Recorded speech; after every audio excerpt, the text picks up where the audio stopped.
Hey everyone, welcome back to Let's Play Super Paper Mario. I am Mega400, and we are going onward with this awesome world. Now you may be wondering at this point, well, the world's not that awesome. I mean, yeah, it had 8-bit things, but it's not that cool. Well, you just wait and see. I mean, not this video, but because this video will mostly be chapter. Again, I divided the videos per chapter, so chapter 3. But the next one is the one that'll be awesome. This one, however, at least in the past, and I believe definitely during my previous playthrough of this game, I absolutely abhorred this chapter. Now, in retrospect, or in looking at this in, this chapter's not that bad. I've gotten quite a bit better at doing it, really there's one reason why I don't like it, in particular, and you'll see as I delve further. And you may be wondering, well, why am I doing this right now? Because I was pressing the wrong buttons, unfortunately. Or, there's a button combination, I don't know if I mentioned this, if you press 2, 1, and B at the same time, you will unlock the mini menu that will allow you to switch partners and pixels faster than going through the regular menu. Not that much faster, but it's still more on the fly. This is the menu I'm doing right now. Or the mini menu. Anyway, I was trying to do that with, Mario, and I was unfortunately thinking it was A for whatever reason. But anyway, now that that's done, we have one of these. I don't know if this guy, what the name of this enemy is. I probably could use. Oh wait, no, I can't use Tippy because she's been stolen by nerds. Those damn dirty nerds. Though unfortunately, I am a nerd, so therefore I just called myself damn and dirty. Darn. But yeah, this I've never been a really big fan of this particular chapter. Again, there's only one reason, and it's, I almost feel like the reason I didn't like him was because I just wasn't good. Basically, as you'll soon see, there's an enemy that that can be quite annoying if you're not good at dodging them, and I've gotten good at dodging them, so they're not that annoying. Those being the Crazy Daisies. Crazy Daisies originally appeared in Yoshi's Island, as the first game they appeared in, I believe. Yeah, I'm gonna say, yeah. I don't know what other game they would have appeared in. But Crazy Daisies are, they've been in Paper Mario series before, and you know that they'll put you to sleep. That can be very obnoxious in a platforming game, if you can't dodge them. Because if you get hit by their sleep and you're trying to go up top of a tree and you get hit by their sleep or them in general, you'll fall down the tree several thousand times. And then you'll be sad. And when you're sad, you cry. And when you cry, you're sad. I don't know, I couldn't go anywhere else with that. But when you're sad, everyone else becomes sad, and therefore it becomes a professional sadness fest. And do you want to be blamed for the cause of Sadness Fest 010? No, you don't. Yeah, you see, this is why I shouldn't record commentary or record videos at on very low sleep. This is the kind of commentary you get, people. Me being very incoherent, at least to myself. Whether or not I sound that way when you listen to it, or when you guys watch this video, I hope I sound like I have a brain. I'm not that tired, but I'm more tired than I probably should be. In terms of the fact that let's see, when did I wake up? I woke up at 3 to go get a picture taken because my mother wanted to get a picture taken for my grandmother. From a photographer. But, yeah, I woke up at 3, and it is now 10 a.m., so I have been up quite a bit, but I'm used to this, actually. I usually stay up all night. I just like staying up all night. I think, because, in both places I've, take up residence, my, home at, my home and my college home of sorts, my dorm, no one's up at night, usually. I mean, some people are up late. You would think, yeah, people party and they're up late, but, less people are up, at night. So it's especially true at home, so I can, relax and, I do like to spend time with people, but at the same time I do like to have my own private, just, relaxing with, quiet, and I don't get that during the day. Especially at home because my internet is very slow at home.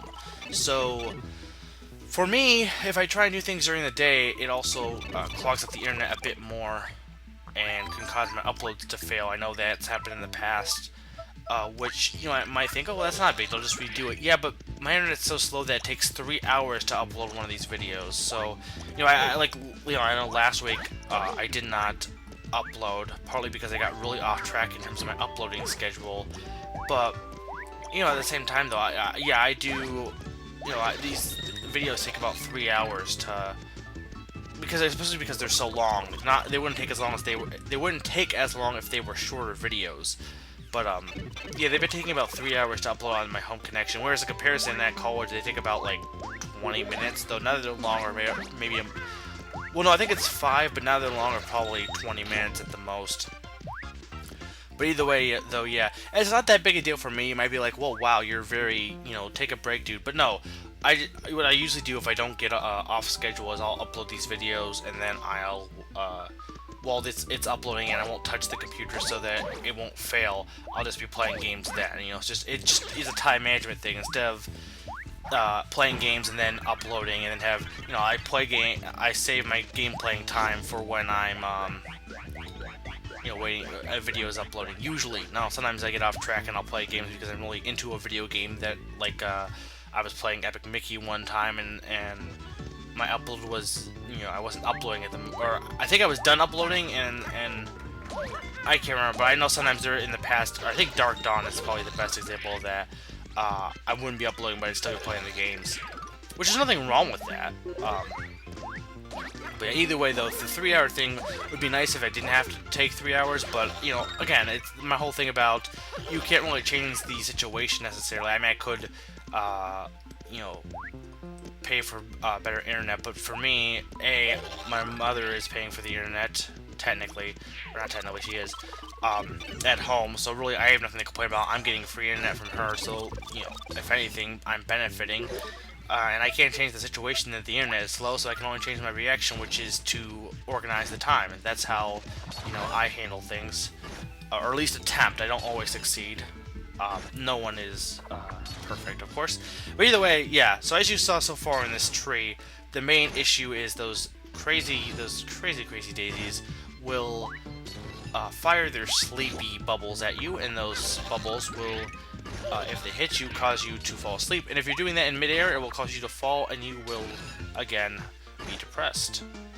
So depressed, in fact, that nothing in the world can make you go out of that spiraling depression. Not even a cat. A kitty cat. With its happy, smiley, cute, playful nature. But yeah, that's the biggest, I think that's the biggest annoyance in any platforming game, is anything that makes you fall down and have to repeat a vertical platforming sequence, because for example, Kirby's Adventure. Well, kind of Kirby's Adventure, not necessarily in the vertical platforming experience, but Kirby's Adventure, there are enemies in a certain, the first level of Orange Ocean, where you need to take your hammer into the middle area of that area in order to get a secret switch, right?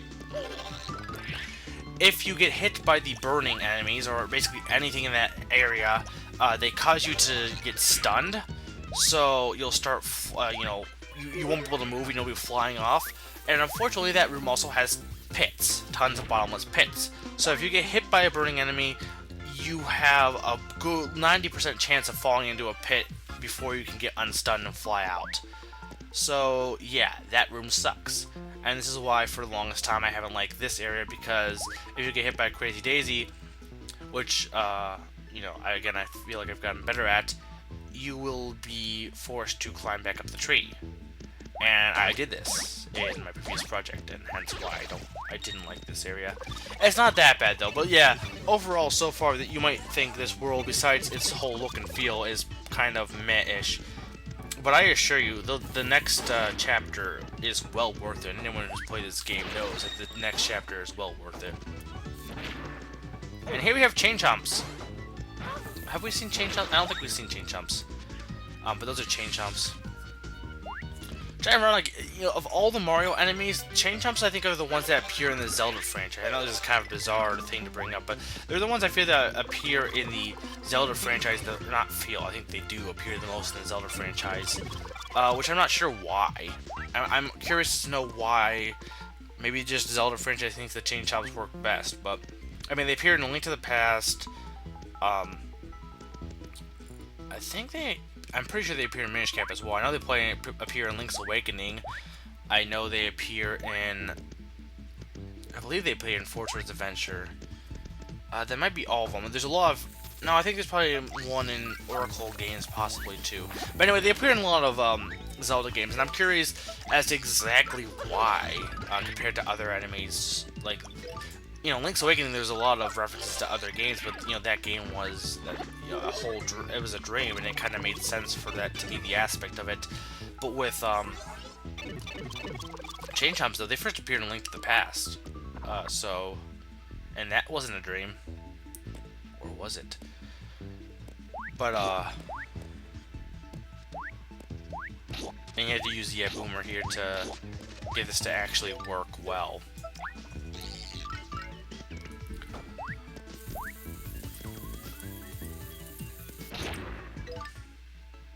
But yeah, I like the whole idea of cameo enemies, and it's done especially a lot in the Zelda franchise with, like, you know, chain chomps and stuff.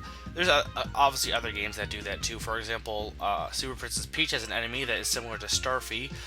Super Princess Peach being developed by the same company, Tosei, who, I could be pronouncing that horribly wrong, and I probably am, developed the Starfy games. Fun fact, Tosei is considered a ninja developer. What is a ninja developer? Well, a ninja developer, at least in what they consider themselves, they've worked on a ton of projects, and there are obviously some that we know about, like, for example, Super Princess Peach and Starfy, which, you know, they are a part of, but for the most part, they don't like to put their name on projects. Now, some of them that they haven't put their name on, people have found out about. But you might be wondering, well, wait a minute, why would you develop something if you're not going to get credit for it? Well, they think of themselves as, well, we're doing work for a client. This is our job. Our job is to make good work, not to, you know, glorify ourselves. And also the thing is, and it's kind of almost a philosophy that I believe Asian cultures, and especially Japan, definitely follow more. They're not as big on individuality as the Western cultures, like North America. North American culture, there's a lot more groupthink as well. So they're not as much concerned about, well, I want to get this on my resume, I want this, I want to, you know, have credit for this. They're not as, they don't care about credit as much as I feel Western cultures do.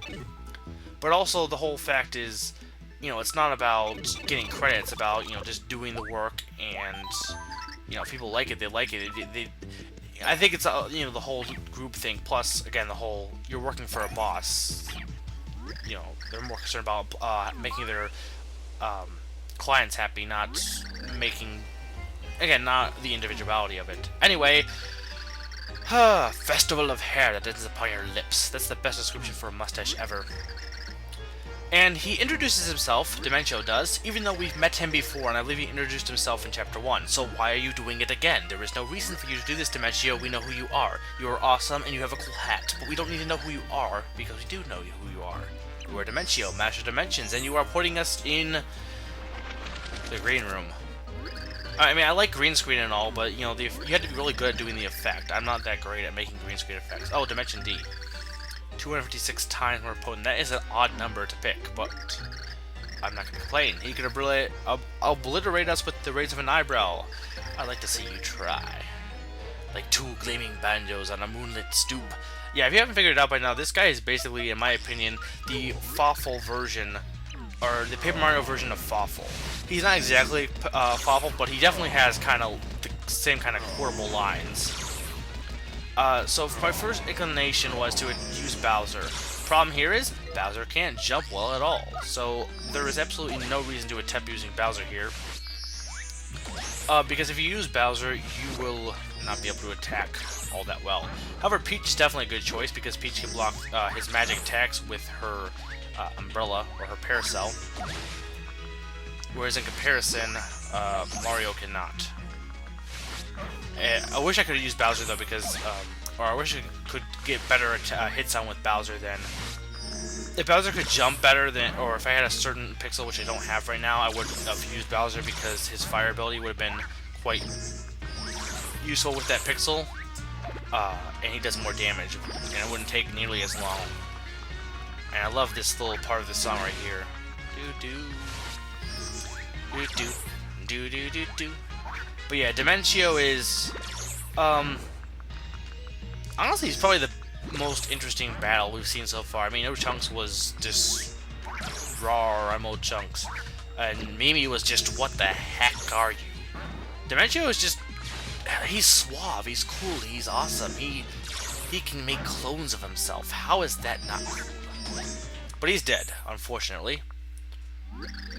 Miniature jackhammers wielded by tiny angry road workers. Hey, don't make fun of midgets. Yes, but unfortunately for you, logic dictates that since we are also in here, we are also as powerful as you, so therefore, we're on an even playing field. And he says that he is, this is played out exactly as he planned. Why would he plan this? I'm curious why you think that.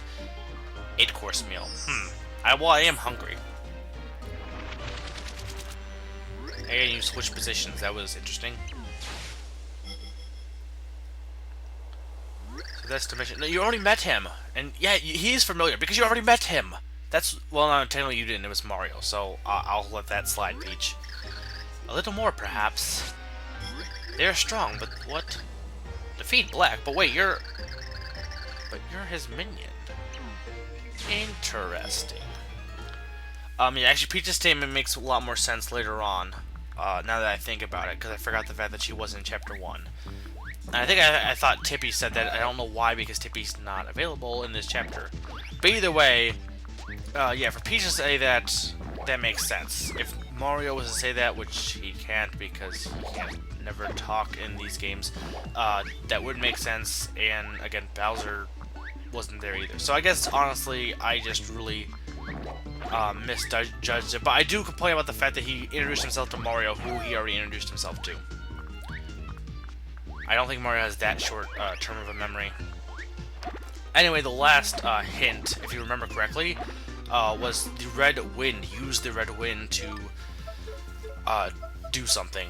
So we will catch a ride on the red wind, and it will allow us to avoid these spinies. It'd be nice if you spinies would just leave me alone. Lactoos are always annoying in any game. Though more so in certain games than others. Not so much in this game, but they do have their moments as such as now.